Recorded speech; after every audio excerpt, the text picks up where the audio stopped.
सास, माँ, बहू और बेटी। नहीं नहीं, ये कहानी इन सारे के सारे रिश्तों की नहीं, बल्कि 2 रिश्तों में ही सभी रिश्तों के होने की है। अरे बहू, मेरे और तेरे ससुर जी की रोटी मत बनाना, मैं बना लूंगी, दिन तक ठंडी हो जाती है। बहू जो कि एक वर्किंग लेडी थी। नहीं नहीं माँ जी, मैं अच्छे से कपड़े में लपेट देती हूँ ना, आप क्यों मेहनत करेंगी, माइक्रोवेव में गर्म कर लेना। अरे नहीं बहू, मेहनत मत कर, वैसे भी ऑफिस में कम मेहनत होती है क्या, जा रहने दे। लेकिन बहू मानती नहीं, वो सास ससुर की रोटी बना कर ही जाती है। दोपहर में खाने के वक्त ससुर जी कहते हैं, अरे बहू को रोटी बनाने के लिए क्यों मना कर दिया, क्या हो गया, ठंडा ही तो खाते आए हम लोग हमेशा से। अरे वो क्या है ना, सुबह ऑफिस जाती है, घर का सारा काम करने में वक्त लग जाता है, अरे थकती है वो अलग, तो मैंने सोचा बहाने से ही थोड़ा कम काम करवाऊं। ससुर मुस्कुरा रहे होते हैं। ये तो अच्छा है, बहू को समझना जरूरी है।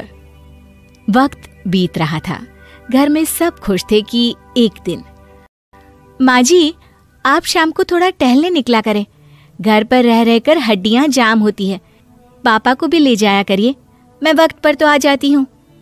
बहू ठीक 5 बजे ऑफिस से घर आ जाती है, फिर चाय नाश्ता बनाकर सास ससुर के साथ बैठती, उन लोगों को सारा दिन का हाल बताती।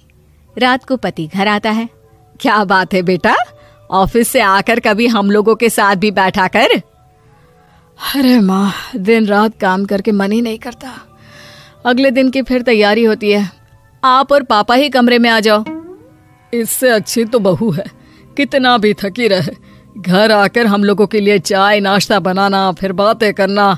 बहू ना होती तो हम बुढ़ा बुढ़िया तो बैठे ही रह जाते। सास और ससुर अब बहू के कहने पर शाम की सैर पर निकलने लगते हैं। सास की कई सहेलियां बनती है तो ससुर को भी कुछ बुजुर्ग लोगों का ग्रुप मिल जाता है। कैसा रहा सहेलियों के साथ शाम का वक्त? हम लोगों ने तो भाई खूब योगा किया। अरे हम लोगों को गप्पों से फुर्सत ही नहीं होती। वैसे मिसेस मल्होत्रा आज बहू के बारे में कुछ बोल रही थी। तभी वहां ऑफिस से बहू आ जाती है जो जींस और टॉप में होती है।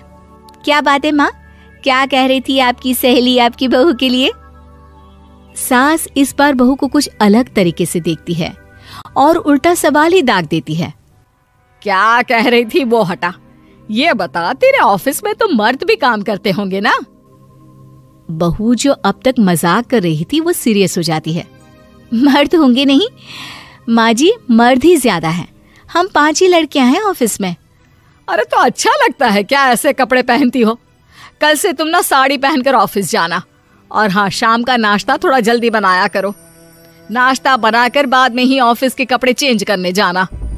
बहू को समझ में नहीं आता कि सास को हो क्या गया है, लेकिन वो कुछ नहीं कहती, सीधे किचन में जाकर चाय नाश्ता बनाती है और सास ससुर को दे देती है। अगले रोज बहू ऑफिस के लिए तैयार होती है तो खूब सुंदर सी साड़ी पहनती है और ऑफिस के लिए निकलने से पहले सास और ससुर के पैर छूती है और निकल जाती है। क्या बात है, आज मेधा के ऑफिस में लग रहा है कोई फंक्शन है। अच्छा, पता नहीं, मुझे तो बताया नहीं, वैसे तो सारी बात करती रहती है। अरे देखा नहीं कैसे साड़ी पहनकर जा रही थी? अरे वो तो मैंने ही बोला है उसे। अरे अच्छा लगता है क्या रोज रोज ऐसे सूट या जींस में जाना? बहू हो, बहू बनकर रहो। और आप भी ना मेधा मेधा मत किया करिए, बहू बोला करिए, सर पर चढ़ जाएगी तो दिक्कत हो जाएगी। सास अब बहू को बहू जैसा रखने लगती है, हर बात पर रोका टोकी, हर बात पर ताने। क्या बात है, आजकल लेट आ रही हो ऑफिस से? अरे चाय के लिए भी देर हो जाती है, हम लोग फिर पार्क में भी देर से पहुंचते हैं। सभी की बहुएं वक्त से चाय नाश्ता करा देती है अपने सास ससुर को, बस एक तू ही है जो उस वक्त ऑफिस से निकलती है। माँ जी, वो एक रास्ता पुलिस वालों ने न जाने क्यों बंद कर रखा है, जिसके कारण ट्रैफिक ज्यादा हो जाता है। मैं कोशिश करूंगी कल वक्त से पहले निकल जाऊं। ससुर देख रहे होते हैं कि बहू अब परेशान सी रहने लगी है। एक रोज, मेधा, बेटी मेधा। जी पिताजी। बेटा देख जरा कौन सी टी शर्ट अच्छी लग रही है।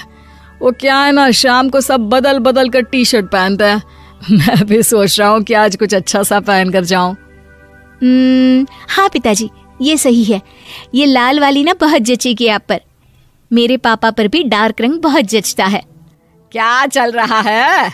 अरे ससुर के सामने घूंघट तो छोड़ो, ऊपर से रंग बताया जा रहा है टी शर्ट का। अरे बहू, कोई संस्कार दिए नहीं है क्या तेरी माँ ने? बहू इस बार बहुत निराश हो जाती है। वो वहां से तुरंत अपने कमरे में चली जाती है। अब बहू घर का सारा काम करती, ऑफिस जाती, लेकिन साड़ी और सर पर पल्ला लेकर। एक बार पड़ोसन उनके घर आती है। वाह सुमित्रा बहन, बहू का तो रूप ही बदल दिया। ठीक किया, बहू बहू जैसी ही अच्छी लगती है। अच्छा चलती हूँ मैं। पड़ोसन के जाने के बाद सास बड़ी अकड़ के साथ कहती है, देखा मेरा कमाल, कैसे मैंने मेधा बहू को कंट्रोल में कर लिया। अब बारी ससुर के बोलने की थी। हाँ सुमित्रा, बिल्कुल ये काम तो किया है तुमने, लेकिन कभी सोचा क्या खो दिया? क्या खो दिया? मैंने तो कुछ नहीं खोया जी। खोया है, पहले बहू जब ऑफिस जाती तुम्हारे पैर छूकर तुम्हें गले लगाती, लेकिन अब सिर्फ पैर छूती है। हाँ जी, ये बात तो आप ठीक बोल रहे हैं। पहले घंटों हम लोगों से बात करती, कमरे में ना जाती, ऑफिस से आते ही खुद की चाय, खाना, नाश्ता सब हम लोगों के साथ करती, सारी बात बताती।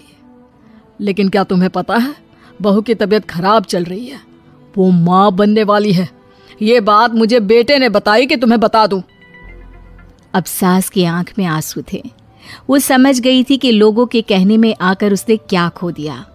शाम को बहू घर आती है तो माँ किचन में पकोड़े तल रही होती है। अरे माँ जी, आप रहने दीजिए ना, मैं आ तो रही थी। अरे नहीं, जा तू चेंज कर ले, मैं नाश्ता और चाय टेबल पर ही लगा रही हूँ मेधा। सास के मुंह से अपना नाम सुनकर बहू को बहुत अच्छा लगता है। माँ जी, कोई गलती हो गई है क्या? मेरे होते हुए आप काम करे, ये ठीक नहीं है। संस्कारी और समझदार बहू सास को माँ समझती है, लेकिन सास की बेवकूफी उसे सास ही बनाकर रखती है। बहू, मुझे भी थोड़े संस्कार और समझदार बनने का मौका दे, जिससे मैं भी बहू नहीं बेटी को देखूं तुझ में। और हाँ, मेरा होने वाला पोता क्या कहेगा कि दादी ने तो मेरी माँ को बहुत परेशान किया। बहू सास को गले लगा लेती है। नहीं माँ जी, वो कहेगा कि माँ को तो दादी ने बेटी बनाकर रखा है।